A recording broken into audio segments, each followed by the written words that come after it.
Hello there everybody, welcome back to Riley's Railways, and today we've got a little bit of an experiment going. So as you can see right in front of me here, we have a pocket rocket, also known as basically a Hornby 040. Basically the most standard models you can get on the market from the railroad range. So yeah, these are the models that come with most starter sets. They're very basic, they get lots of people into the hobby. It's how most people start out their collection.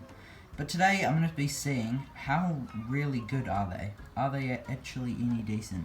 And we're going to be doing a series of experiments like detail, slow speed, pulling power, speed test, all of that sort of stuff to see how good these models actually are. So to start off, we're going to do a look at the details, and yeah, there isn't much because these are just standard Hornby Railroad models, but they're really cheap, so it's pretty expected from them. My one is the LMS 040 from the Urban Rambler train set. It's actually the only pocket rocket I've got, but if you head over to Mr. Muffin Trains, then you'll be able to see some of his pocket rockets. I'm sure he has some videos on those.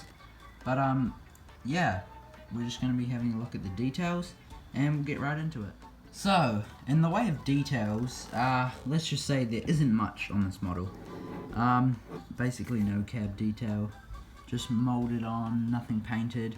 Yeah, the coal load's pretty decent, but look, the handrails are just molded on. Not many separately fitted parts, no sprung buffers, molded handrails, basically no metal. Those are metal, the safety valves are metal. They are quality models though, they run really well, and they're good for starting out, but yeah, just basic 040s, there's not much to talk about. My one's a bit old, so as you can see the paint is worn off some of it, and it is a bit dusty, but yeah, the paint works pretty nice. No glazed windows, nothing like that. Standard models, but as I said, they are really cheap, so you don't expect much from them. But yeah, not much in the way of details, so I think we'll get it onto the layout and do some other experiments. So first up, we will do a slow speed performance test, and I've been doing a little bit of that just before, and it's quite good actually. There you go. It's not moving anymore, but yeah, there we go. Now for a pretty budget model like this, that is amazing. For quite a cheap model, that is really good. I'm sure you all agree, but yeah, it's really good. And we'll try that in reverse real quick. Oh, wrong way. Flick over that.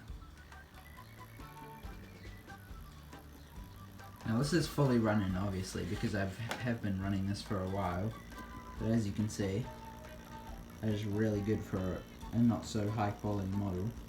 Well, it is a quality model, it's just quite cheap, and yeah, so it's not too bad actually.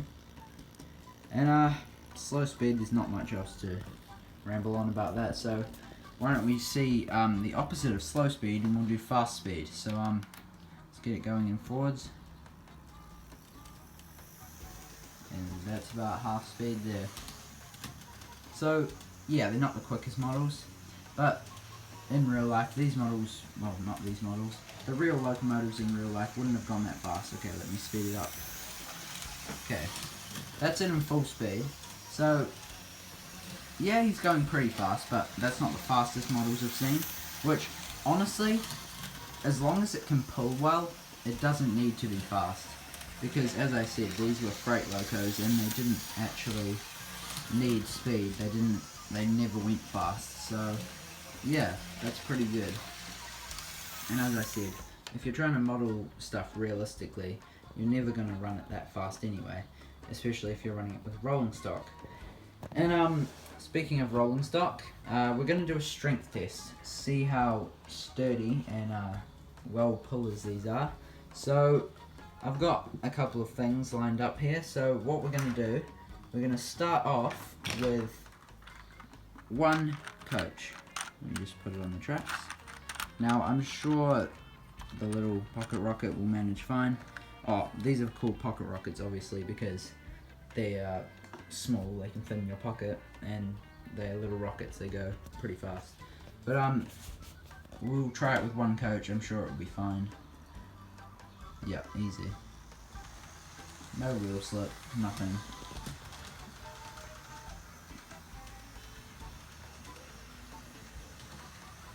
Yep, I'm pretty happy with that.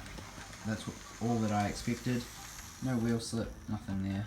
Can still run slowly. So, I guess what we got to do now is add another coach into the mix. What a surprise. So, as you guys know, if you've been watching my channel, I do only have 3 coaches. So, I have some more rolling stock that we can put on. We've got some wagons, and of course, if you remember from 2 videos ago, if you remember this locomotive, I'm sure you remember the star of that train pack, which I think we're going to put on after the coaches. Yeah, that's fine. Again, that's expected. I mean, if it couldn't pull 2 of these really light coaches, these old Hornby Railways coaches, if it couldn't pull 2 of those, I would be pretty worried about it being a quality model. But these aren't quality model, well they are, they're decent, but they're not built to be able to haul everything. Now this is probably where it will get interesting. I'm pretty sure this is where we might start seeing a tiny bit of wheel slip. And I actually haven't tried a proper strength test, let me just bring it back. Okay, observe carefully. I'm going to zoom in. Observe carefully. No wheel slip. Okay, I reckon once we start adding more rolling stock onto these 3 coaches. Oh, wheel slip down the back there as I speed it up. But nothing too major. Ooh yeah. If you go off at speed you can see the wheel slip. But I think it's time we pull out the big boy. The Bosch Buster. Now this thing's quite heavy. I wouldn't be surprised if it can't pull these 3 coaches and the Bosch Buster. I wouldn't be surprised. But we're going to try it, and if it can't, I will switch out the Bosch Buster and I'll get some standard freight rolling stock. This thing is a pain to put on the tracks. As I said in the video where I reviewed this, it has 30 wheels. So yeah, that's never easy. Okay, there we go. That's hooked on. Now, I'm just gonna back it up so we can observe. I don't think. Okay, I'll just give it a push back.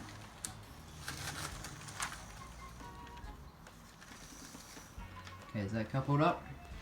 Let's just check. Yep, that's all coupled up. So, ready? Observing for wheel slip.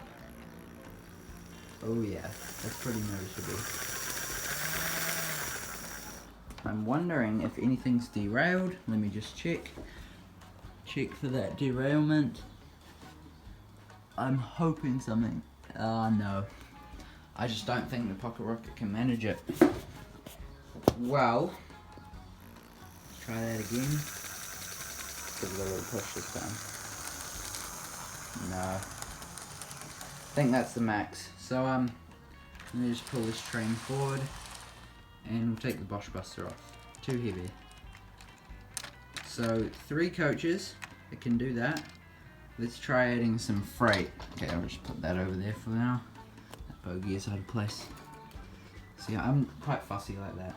Okay, so I reckon we're not gonna just start off with 1 because I'm pretty sure it would be able to. It almost pulled the Bosch Buster, but I think to start off we're gonna add 3 pieces of freight. So we have. Okay, just check here. So we've got grain wagon, that thing, the flat one, but there we go. Add some more weight. It's around the wrong way. Okay, so we've got the flatbed with the container, and we've got just a standard boxcar. box band, whatever you want to call it. Okay, here, let me just back up real quick. Oh yeah, there's definitely a wheel slip there. Seems it has more trouble reversing than going forwards. Okay. Wheel slip. Definitely some there, but she seems to be managing. Yep. So if it can do it from a standstill, I'm sure we don't need to watch it do a lap. But I think what we gotta do, add the wagons. I think it will be able to handle this. Okay. Put it into forwards. It seems it is not moving. Here, let me just give it a little push. And there we go. Yep, seems to be managing. It is wheel slipping, but yeah, that's managing. I think we're alright for that test. Let it do another lap. So yeah, strength. I'm pretty sure that's the maximum it would be able to pull. Obviously, I don't have any more rolling stock apart from that. And as we saw before, I couldn't pull it. So I think that's going to leave it for the strength test. But before I do that, I think we should try another loco with that. For like a bigger loco maybe. Why don't we try the Dean Goods with that? Actually, yep, let's do it. I just don't want to get the Dean Goods broken because I really like this model. I think it should be fine. Okay, wrong way. Let me just couple this up. Okay, I'm hoping that it will be able to pull it. Wrong way. Ooh, there was some wheel slip at the start, but yeah, it seems to be fine. So obviously the Pocket Rocket, not a very strong puller, but probably something like the Bosch Buster is probably too much for it. But as you can see, the Dean Goods did have a little bit of wheel slip as well. So yeah, that's right. But something like the Coronation class, I'm sure that would manage because they're much bigger locos, much heavier, much more pulling capacity. So I think we'll do an overview of the little Pocket Rocket and what my thoughts on the overall Hornby Railroad 040 ranges. And yeah, so I'll jump over to the viewing area and I'll do that real quick, and then I think we'll leave that for the video. So, Pocket Rockets. Yeah, they're quite good models. Obviously they're not the most detailed, not the best pullers, not the best performance, not the most detailed, I already said that, but yeah, they're pretty basic, but they're very useful in multiple ways, like to get people started, and they're really cheap as well. So if you're looking to buy a train set or something, this is definitely the way to go. Start out with these, see if you like the hobby. But yeah, they're really good starting models. I mean, for professional modelers, which I'm not one of those, but for professional modelers you would need, well, you wouldn't need, but you would definitely have much higher standards and probably expect a better loco. But as I said, these are for beginners.